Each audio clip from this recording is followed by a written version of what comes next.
Hello, everyone, and welcome to Dr. Emmett Emery Sr. You Better Stand Your Watch, Leader and Leadership Podcast. I'd like to give honor to God. This holiday season, I think been so busy and back and forth. I ask you all remain safe and don't rush to do things. Take your time as you're going through the shopping, through the malls and things of that nature. Black Friday is over and Cyber Friday is over, Cyber Tuesday, Cyber Monday, whatever one they call it. So now it's Christmas and take your time. Today, I'm going to talk about the workplace involving the reflection of marriage in a household on an individual leader in a workplace. So the topic will be called, how much of an impact do your marriage or relationship has your ability to lead in the workplace? Marriage or relationship can be a blessing, but it can also break your heart, especially if you think you have reached the end of the road. There's no easy path to the decision to divorce or break up, and a journey through uncoupling is difficult for everyone. So I don't recommend divorce to anyone. It's not a good feeling, and it's not a good thing. If you can work things out or communicate with one another in a positive tone, that would be a blessing. Let's talk about how marriage affects your leadership at work, because it's a leadership and leader podcast. I'm going to intertwine the both. We're going to talk about 3 or 4 different areas. Let's start with building trust. It's the transparency is key to earning the trust of your spouse and team. If you are a part of a marriage that is built on lies and deception, do not be surprised when this atmosphere of distrust follow you to the office. I mean, if you're going to bring a bunch of lies and deception into the workplace, a lot of mischief. It's going to cause a lot of problems among the other leadership crew. As employees watching it, your employees who's close to you follow suit. They become involved with lies and deception. There are several things that should be discussed either prior to marriage or sometime soon after the wedding. First thing, you should discuss your career balance. The two of you should discuss your career balance, such as parenting roles and your professional lives. Are we going to have kids? If you're into a marriage and you both have kids, or you had kids prior to getting married and now you're married, what about the roles, parenting roles of the kids? Who's spending time with the kids on the daytime? Who's spending nighttime? What are your hours? What's your professional life like?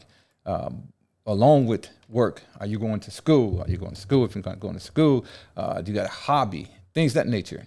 Any extra things outside that immediate, you and that partner need to be discussed. Your priority. Talk about your priorities. Each one of you coming into this marriage have different priorities.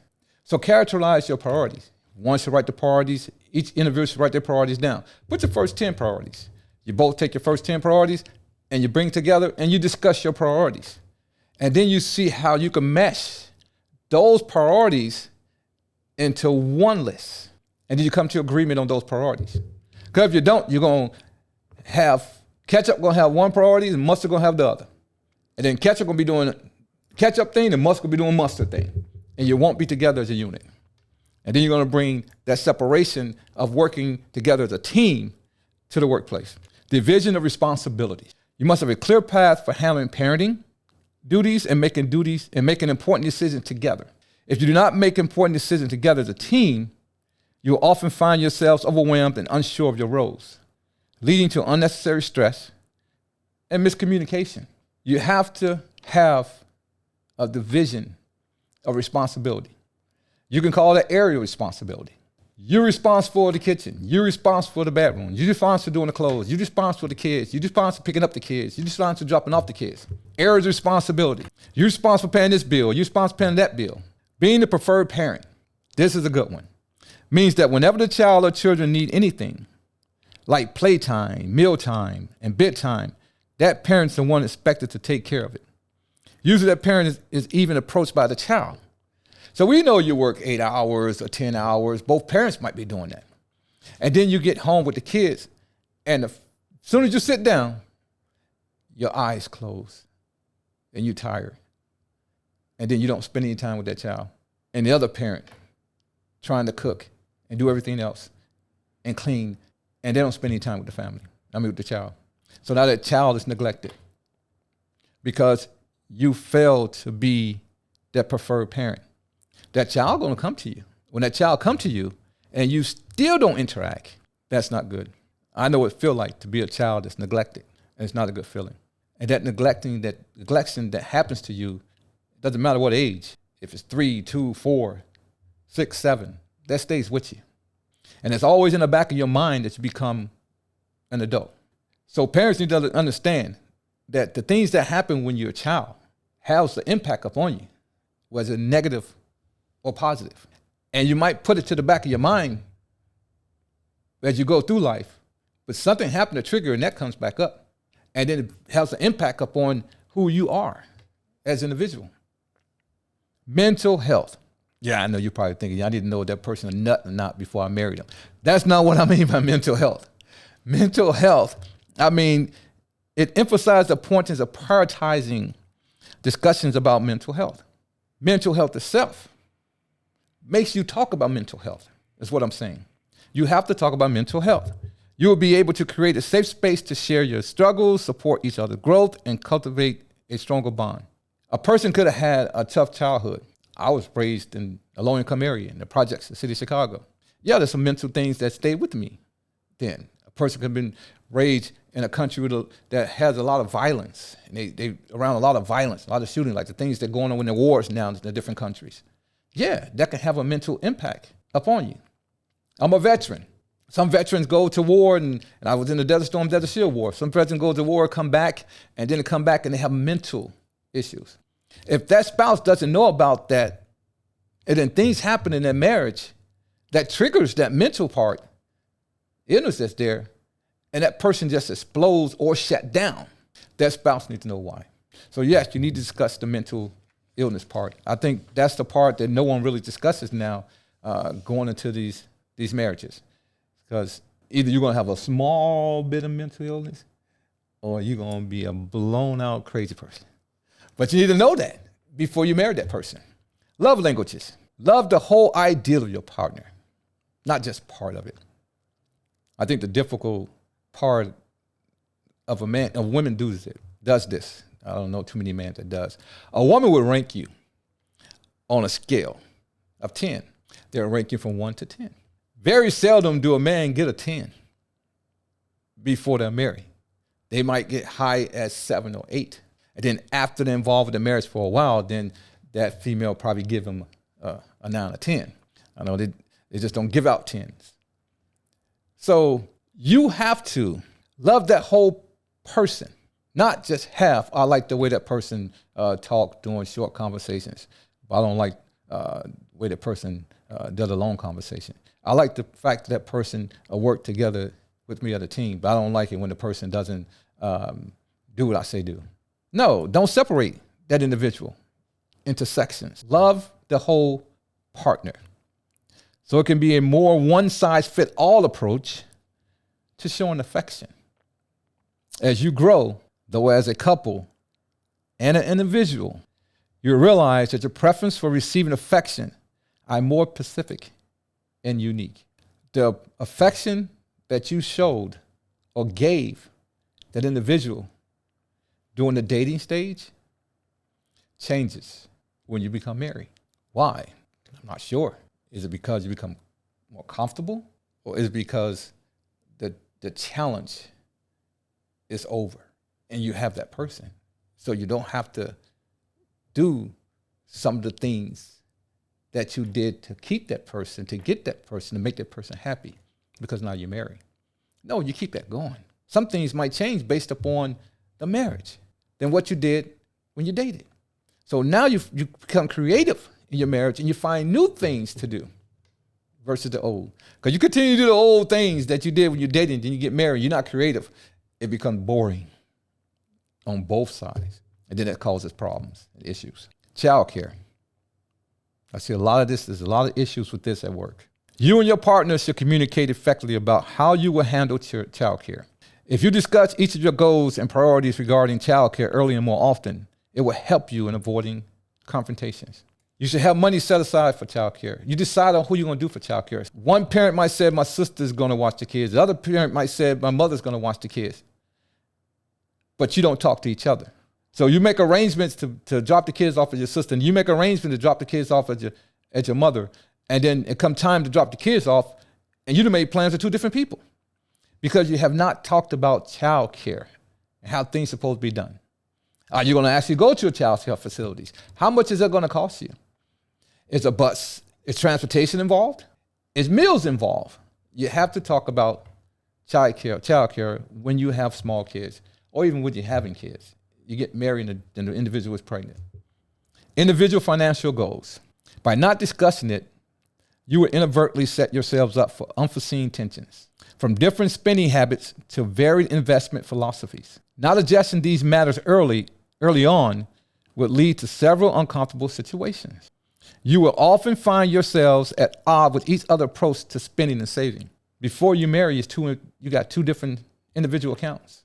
Before you marry, one individual knows what's in their account, but doesn't share that with you, to the other partner. So once you get married, you continue to do that. So you still got individual accounts. And the other individual don't know how much you got in your accounts. So you have the bills sitting out there, and you just say, okay, you take that bill, you take this bill, you take that bill.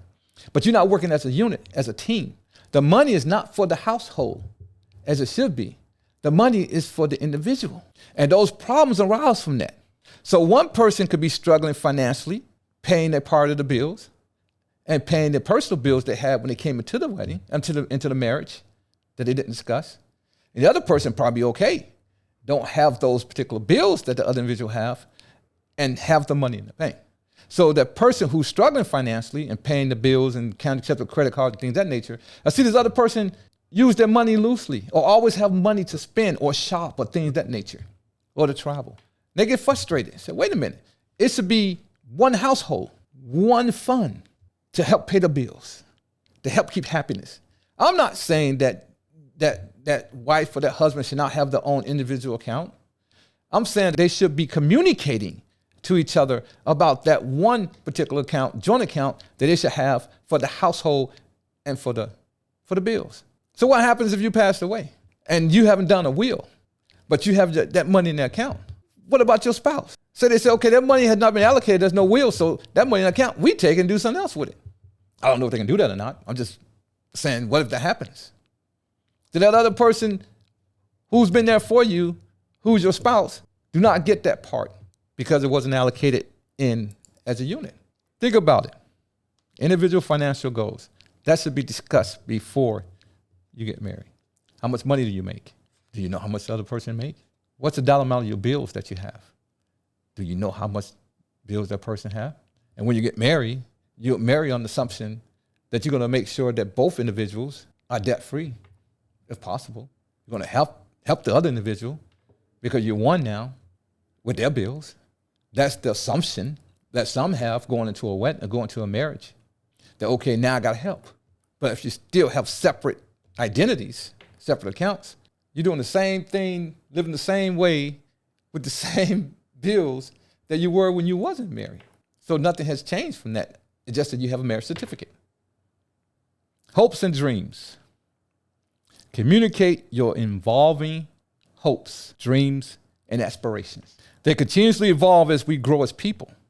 And as time progresses, the landscape changes and our hopes, dreams, and aspirations change with it. You will continue to have this discussion throughout your marriage. Never let go of your hopes, dreams, and aspirations. You discuss those before the marriage. And once you're involved with your marriage, then you get together as a unit and make those dreams, hopes, and aspirations a reality. Do not lay down your dreams, hopes, and aspirations to boost up the other individual dreams, hopes, and aspirations. Do not stop being who you are. So if this person wants to pursue their master's and their doctor's degree, don't stop your dreams to help this person. How can you help this person? Financially. Okay, but don't give all your finances to help that person because that person want their dream and aspiration come true. They'll figure out how to make sure that happens. If you was not with them, they will figure out how to make that happen. Sometimes all you have to keep you going is your dreams, your hopes, and your aspiration. To some, that's a motivator. And then you get to a certain age where you don't call them dreams, hopes, and aspirations. You call them bucket lists. Because you reach that age where you say, well, I have that much time left on this earth. I have completed just about everything I wanted to do. I have set the framework for my legacy. So now I have things, small things that I have not done that I want to do. It's a bucket list. And when you have a bucket list, it might not be the same thing between the two. It'll be different. We'll make it more interesting. Because now, if I got 5 items on my bucket list, you got 5 items on your bucket list, then that's 10 things we're going to do. Because we're supporting each other in their dreams, aspiration through that bucket list. Discipline. How are you going to discipline the kids? One parent may not be as aggressive as the other. One parent might not believe in discipline at all. Just let the child do whatever they want to do. One parent probably says, spare the rod, spoil the child. Be very dogmatic about it and biblical. The other parent probably said, no, we don't need to strike the child. We need to communicate with the child verbally. But you need to understand through each other what disciplinary action that you're going to use with that child. Because the disciplinary action that you use with the 1-year-old is going to be different than the disciplinary action used with that 12-year-old. It's going to be different to use with that 16-year-old. But you need to discuss this up front and not wing it as you go along. Or go into the discussions and arguments and disagreements about how you're going to raise that child after the child is already here. Well, my parents raised me this way. Well, my parents raised me this way. But your parents not raising that child.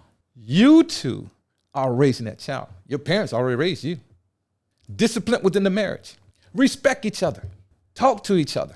The worst thing you can do is disrespect the other person. Because when you disrespect the other person, you bring the lack of trust into the marriage. That person don't trust you. You probably never did anything in the marriage to cause any distrust whatsoever, but you disrespected that individual. There's no respect.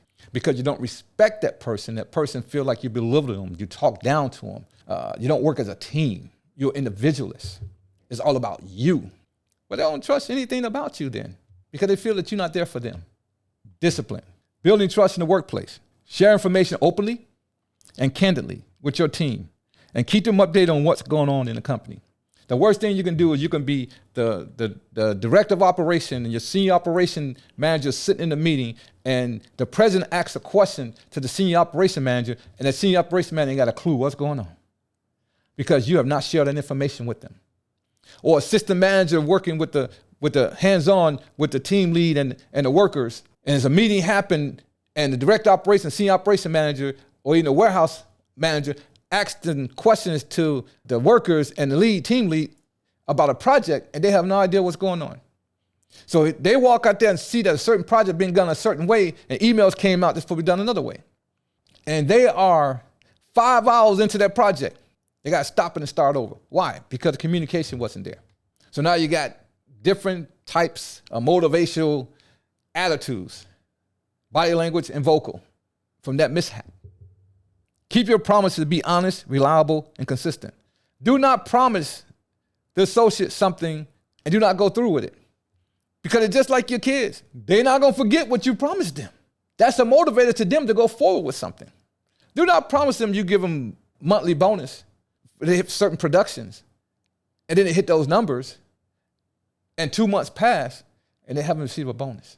Do not bring about false hopes because that will kill your production and it will kill your retention and it'll cause a lot of motivation and a lot of morale issues in the workplace. Provide regular and honest feedback to your team and acknowledge and amend their mistakes. It's not bad to tell associates about their mistakes, but lift them up after you do their mistakes. After you tell them about their mistakes. Or if they're doing the mistakes, walk over and try to correct it before it becomes more of a serious mistake than it probably would be or could be. Just a communication on the floor, hands-on with the associate. They'll respect you for that. So trust and appreciation your team and empower them to make decisions and take risks. So trust in them. Okay, I'm going to give them the assignment and walk away. Don't micromanage them. Give them the assignment, stay there and say, okay, you put that there and you put that there. Wait a minute, let me check it. Okay, it's right. All right, do that one, do that one, do that one. Okay, wait a minute, let me check it. That doesn't build confidence in them. That doesn't allow them to think that, hey, that person trusts me. That's micromanage. And no one likes to be micromanaged. That pushes them away. Provide support and resources to your team and recognize and reward their achievement. Give them the tools of trade to help them be successful. And the ones that are more successful than the other, reward them for it. You can have challenging moments. If you get whoever, the first one hit this particular numbers, get this. Everyone trying to reach that goal. Make it challenging in the workplace, but enjoyable. Next is accepting criticism. Accepting criticism in the home, in the household, in your marriage. No one likes to be nagged by his or her partner. Trust me. You don't want to be nagged by that person. No. But the best way to improve your relationship is to accept feedback. How will you know what you're doing wrong if no one tells you? What will you know what to correct if no one tells you? Are you receiving that and accepting it as feedback? Or are you receiving and accepting as criticism? Do you have an ego issue? Or are you accepting individual to receive it? Sometimes we got to address ourselves on why we cannot handle criticism. Some individuals get mad when you criticize them, get angry, shut down, or try to attack you in certain ways, vocally, sometimes physically. Some accept it. When you accept that criticism or that feedback and you look at it and you make that weakness from that criticism your strength. And then once you make it your strength, you build up on that. And those are the ones that become successful. The ones that cannot accept criticism and pout and stay in their own little way, they never excel. They just maintain a certain spot. And they're okay with that. Why? I don't know. Provide support and resources to your team and recognize and reward their achievement. Remember that. It's not just about the numbers and production. It's about that individual. The best way to improve your relationship is to accept feedback, be it positive or negative, and use that information to improve yourself. Instead of getting upset when you're criticized, be thankful that your partner is honest enough to tell you how it is. Some partners don't even say anything. They get upset. They won't talk. They won't say anything. So you think what you're doing is okay because they never tell you it's wrong. Then they get fed up with it. And then they tell you about yourself. But you're not ready for that. Because when they tell you about yourself, they bring in a guy gonna bring 2 or 3 things from the past. A female gonna hit you with a barrage. You might get 5, then it calm down, you get 10 more, then it calm down, you get 20 more. And then you left there dumbfounded thinking, man, I didn't know I was like that. Because you would not accept criticism, so she would not share it with you. You gotta be open to accept criticism in order to have success in that household and in that marriage. Accepting criticism in the marriage. Listen to what your partner has to say. I've been saying it for long. Listen. Don't cut them off. Listen to what they have to say. Sometimes we have a tendency to already have a form of thought in our mind, and that person starts talking, and they say one word that trigger what we want to say, and we cut them off. Not listen to what might have been the last part that they said. They might just summarize and then included what they wanted to say. But we cut them off. And when you cut a person off and they can't get anything in, they stop talking. They shut down because you're not listening to them. Listening and hearing is 2 different things. You can listen to an individual and not hear a word they say. And that's some of the problems that arouse in some of the marriages. And that mate will say, I hear you, I'm listening to you. I'm listening to you, but you're not hearing. I mean, what did I say? Did you process what I said? Because what I said, you didn't even think about it. Because as I was talking and I finished, you said the same thing I said in an angry manner. That means you didn't hear what I said because you had that thought and you just came out and just said what you were thinking about. Listen, ask most questions about the criticism. Why you see that as being a bad thing? How long have I been doing that? What's the impact of that on our relationship? What do you suggest I do to correct that? Working as a team in a marriage. Now you're getting ideas. Now you're getting thoughts. Make sure the criticism is related to the topic. It's related to the individual. Don't criticize the individual on things that you went through in your previous relationship. It doesn't have anything to do with that individual. But some things that the individual said or did trigger some of the things that happened in the previous relationship that hurt you or got you upset. So because you haven't listened to that person, you perceive that individual of attacking you or doing the things that happened from the other individual in the previous relationship. Don't do that. Listen to each other. Do not bring past experiences into a modern relationship. It's the past for a reason. The past should only be used to strengthen and motivate you and drive you in the present and into the future. The past should not be used to damage you in the present and to stop you from succeeding in the future. You should not even look at it in that method. Understand if criticism is valid. You don't take the dog out when the dog needs to go out. There's a dog door on the door, and the dog goes out by itself. So why are you criticizing me about not taking the dog out? The dog goes out when it got to use the bathroom. Make sure the criticism is valid, and you two can stop it before it go further. Don't argue just to be arguing. Don't argue as a release from a stressful day, just to release. Don't argue because something else ticked you off and you're angry for something else and you take it off on your mate. Please don't do that. Make sure the criticism is valid. Don't be defensive yet. So don't just jump to the defensive side right away. Listen to everything. Because sometimes guys talk in sections. They know what they want to say, but they say something one time, then the conversation go on, they remember that, then they bring it back up. When they bring it back up, it has nothing to do with the current topic. So that's why I said don't be defensive yet. Wait till everything is said. Listen. Don't be defensive. And then communicate.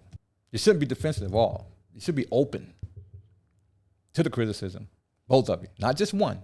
It's not fair if one person constantly criticizing the other, but refuse to take the criticism themselves. That marriage is not gonna grow. State facts. Don't give hypothesis. Don't say, I think you might do this. Oh, what? I can tell you're gonna do that. Your actions tell me you're gonna do that. What?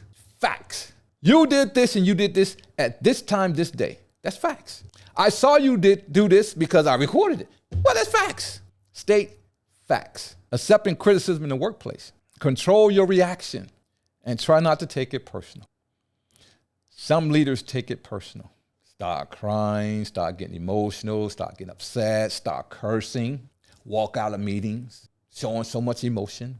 Let it roll off your back. If you're not getting hit in the workplace, physically getting hit, don't take it personal. Listen to it, process it, then walk away. You can document it so you know what happened, time, date, place. So if it happens again, you can bring it up. But don't take it personal. Because I can tell you right now, the ones that take it personal are the same ones doing it to someone else. The ones that don't take it personal are the ones that strengthen someone else and said, do not take that personal. Use it as a motivator tool to go forward. Process the criticism and give yourself some grace. Boom. Process the criticism and give yourself some grace. Pop goes the weasel because the weasel goes pop. Show appreciation, humility, and apologize conservatively.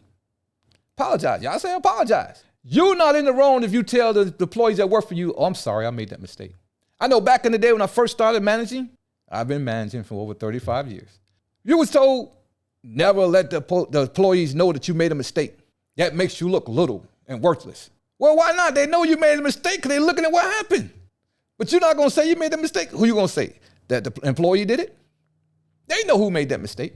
They know who's not communicating. They know who gives the assignment out. Tell them, come back and apologize. Hey, I'm sorry. I read the directions wrong or I read the instructions wrong. Don't go back and tell them that it's the president's fault or it's your boss' fault. That means you just put the blame on somebody else. Take the ownership. Use the one that it came out of your mouth to the employee. Do not dwell on the criticism. Move on. Don't do it. Don't have what they call it, a pity party. I said party or party. A pity party. Don't do the pity party. Do not have one. Don't dwell in it. Take it for what it is and move on. Pay attention to what is being said and refrain from being defensive. Do not throw your guard up. That ain't me. That's not me. Nah, I'm not accepting that. I put too much into this company. I've been here for 15, 20, 30 years. Nah, I'm not going to do that. We never did that. I'm not going to do it now. Not looking at the fact that you have innovation, changes throughout. You got decades that happens. You got centuries that happens. Innovation happens. You got to be open to innovation. Because if you're not, you're going to get left behind. Next is blended families. A blended family, also known as a step family, is a family formed when two people come together and bring a child or children from previous relationships.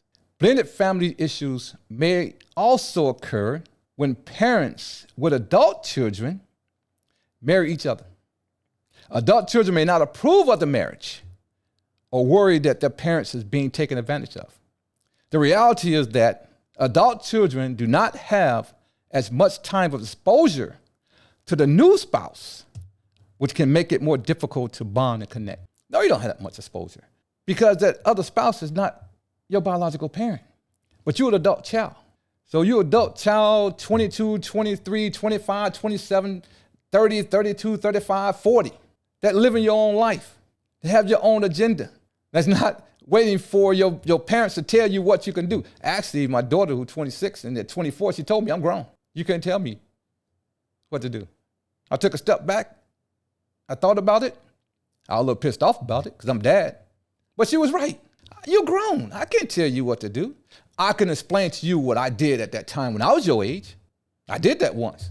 And she looked back at me and said, well, that was a long time ago. Times have changed, which was true. But history repeats itself. So the way things were done then for a particular area might have been enhanced, but not that much. And I explained that to her. I said, people smoked marijuana back then. They still smoke marijuana today. So how do you find that time? First of all, it's a combination of both when it's adult kids. That parent has to be open enough to allow the introduction to take place. There's two ways the introduction can take place.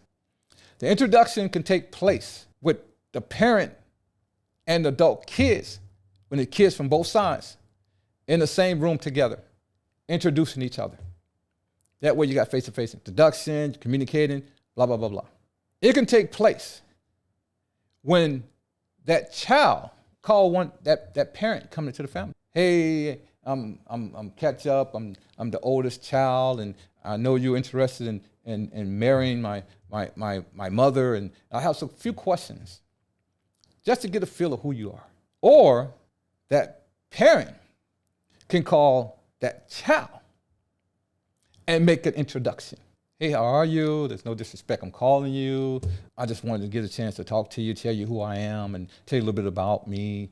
I know I'm just coming into your dad's life, and I want to make sure that I communicate with you to see if you're okay with it. See if I can get your blessings. So that's the communication that's supposed to take place when it's a blended family with adults, the kids and adults.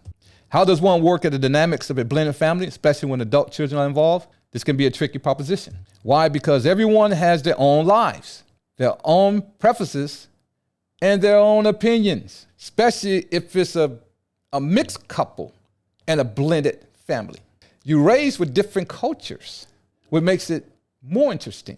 So now you got different ritual, different upbringing, different cultures. So if I raise my family on an African-American regime, and my wife raised her family under a Hispanic regime, it's gonna be different. If you was raised under a white regime, and then the other mate was raised under an Indian regime, it's gonna be different. So now you gotta blend that together. And you gotta communicate on that faction. It's not difficult. Why is it not difficult? Because they're adult kids. They're not small kids. So because adult kids, they can choose to receive your culture or not, because they're not around you every day. Only person who's trying to embed themselves into your culture is you two, the husband and the wife. Because when each one of you marry, individual souls become one. So now you're learning about each other, and you're integrating yourself into each other, and you're getting to know each other. The adult kids do not need to be a part of that. You can share that with them, but they're not in their household. They got their own ideas, their own thoughts, and their own lives. They probably got their own family. And they're going through the same thing with their family. Not a blended, but the growth, making their family okay, drawing the kids. More than likely, with the adult kids, you're more of a grandparent than a parent, because they already raised. You raised them already. They're adults. You're no longer in the raising process, because the kids are grown. So you're not trained to develop anymore. You're more of a friend, an advisor, a mentor to your kids. They're done raised. They're not raising them. They're done being raised. They are the ones in charge of how they spend their time, and especially when they spend it with the opposite spouse. If your child do not approve of your new relationship / spouse, then you are sure to know it. They will show you if they approve it or not. How? Because they would either be vocal to that spouse, mean, curse, talk down, be short, be angry with that spouse for no apparent reason, or they'll be distant from that spouse. They won't even talk to the individual. That spouse can reach out, phone calls, try to talk to the individual. The individual will not communicate back. Talk to the individual when in present. Individual will say hi and bye, that's it. No conversation. Because they disapprove of it. For various reasons, they disapprove of it. They could disapprove of it because they don't want things to change between their parents and them when you intervene into that life. Because if it's the youngest child and you spending all the time with that youngest child is spoiled. I spoil my baby girl. It's spoiled, and you give that person any and everything they want, do any and everything for that person. And then you got this other person that comes into your life. Well, you need to stop that. Why? Because that child was number one in your life. But now you have that mate. That mate is not number two. Your spouse did not become number two to an adult child. Your spouse is number one. That child is number two. And at my age of 59, I'd be damned if I be number two to a 23, 25, 26, 30-year-old child, knowing I only got, a good 20 years left on this earth. I can give to people mentally, physically, from experience, from wisdom. I was talking to a friend of mine. I'm going to close it with this. I was talking to a friend of mine, and I noticed that this childhood friend of mine was posting on social media trips that he had taken with his child, and I thought with his spouse, showing pictures and showing videos, and he was showing it for 3 days in a row. I said, oh, good time. Then number 5 day came up. So, okay, all right. Number 7 day came up, still showing, in 7 days in a row, videos and pictures. Then the 10th day came up, showing videos and pictures of their trip, of them having a good time. So I called them. I said, hey, I see you having a good time with your daughter, and I don't know where you at, but she had a good time. He said, yeah. He said, we started in Guam, and then we went to Hawaii. Then we flying back to Guam. I said, oh, all right. I said, the pictures are nice. So were the video. I said, you've been married for 6 months. Where's your wife? I didn't see her in the videos. I didn't even see her in the pictures. All I see is you and your daughter. Why didn't your wife come? Oh, my wife wasn't invited. What? You didn't invite your wife? No, my daughter didn't invite my wife. How old is your daughter? She's 23 years old. So your daughter do not like your wife, so your daughter didn't invite your wife. Okay, that's fine. Why didn't you invite your wife? Oh, because my daughter didn't want her to come. My daughter said it's going to be just me and her. We're going to have a good time. I said, what? But you only been married for 6 months. I said, pictures were already 10 days. I said, by the way, Thanksgiving was passed, and I didn't even see you do a turkey, a picture, nothing with her. I saw you do a Thanksgiving picture with your daughter and say you have the Thanksgiving dinner. I said, but that's your first Thanksgiving as a married couple, and you didn't spend it with your wife? No, my daughter said it's going to be me and her. Whatever my daughter want, my daughter get. That was a selfish move on the part of that adult child. He came back and said, my heart hurts because I wanted her here. I want them to get along. So you, the adult child, you know your parent. You saw the hurt in your father's eyes, and you did nothing. You felt the hurt from his heart. I know his voice. It was trembling when I talked to him. And you turned your head, and you kept things going as it was on that trip. As long as you was getting what you wanted to get, you was okay. You better believe Dad paid for the flight. Dad paid for the hotel room. Dad paid for the rental cars. Dad paying for all the meals that you eating. Dad paid for the flights to Hawaii and back to Guam. So how's Dad gonna explain this to his wife? I know she saw the pictures.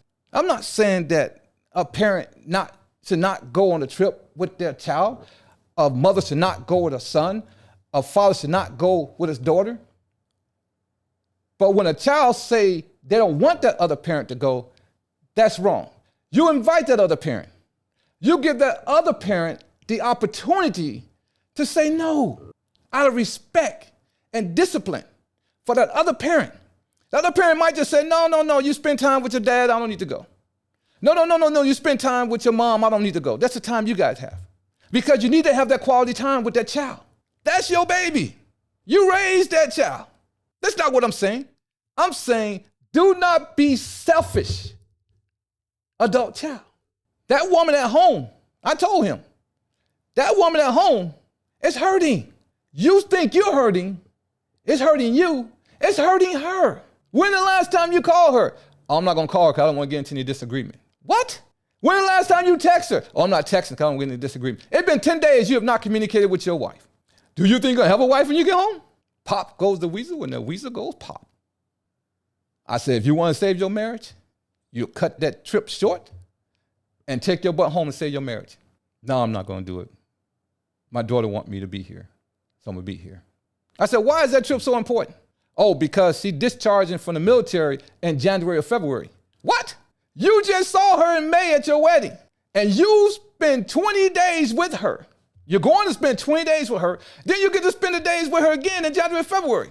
I said, you know what your wife's thinking? He said, what?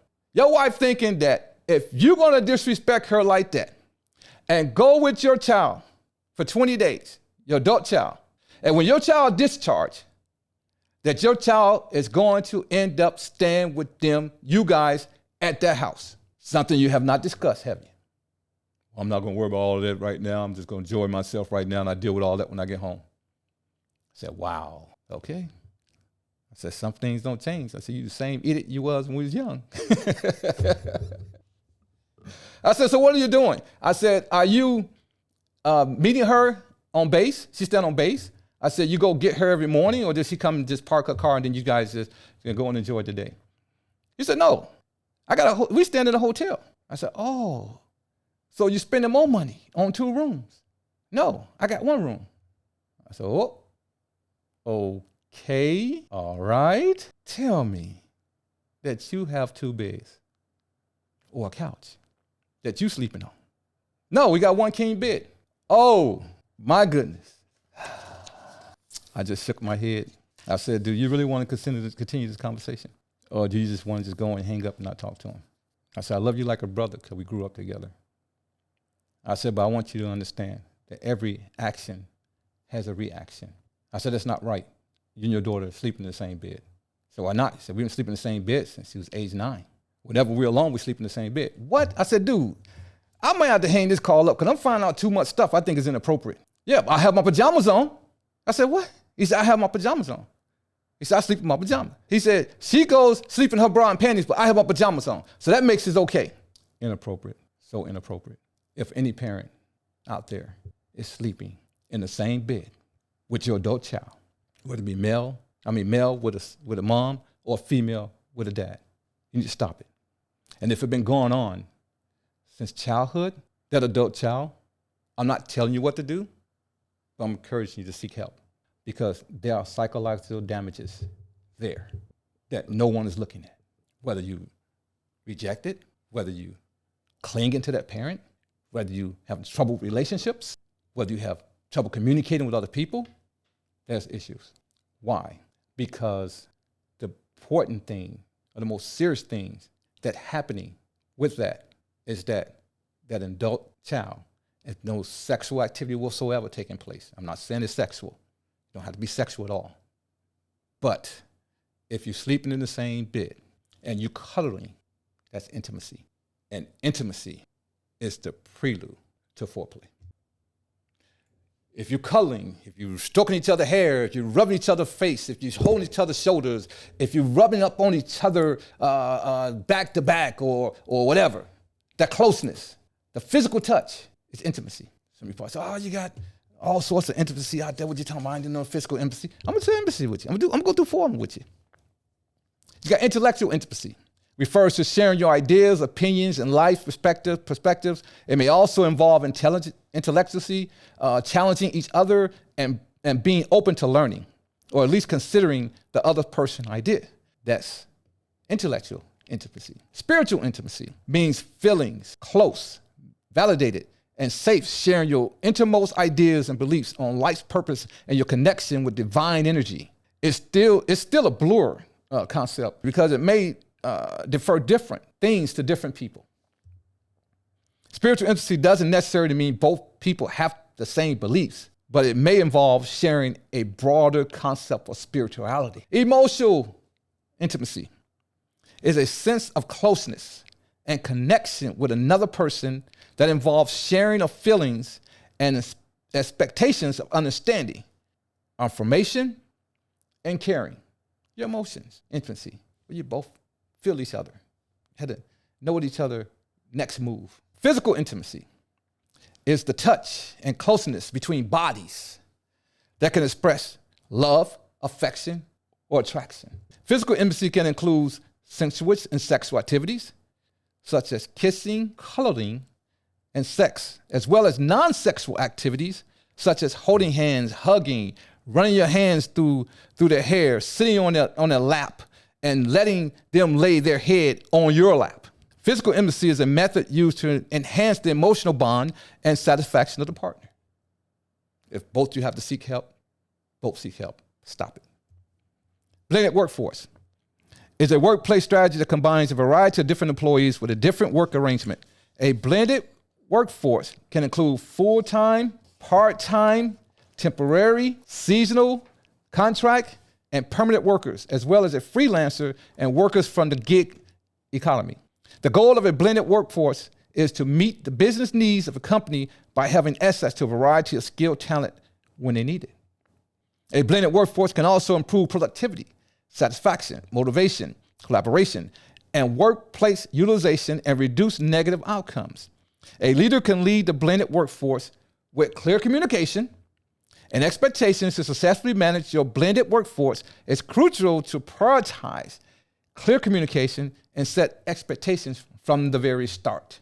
Embrace technology and collaboration tools. Embracing technology and collaboration tools is key to seamless collaboration and communication within your blended workforce. And last, foster a culture of inclusivity and recognition. Those are 3 of the steps of many on how much of an impact your marriage or relationship has on your ability to lead the workplace.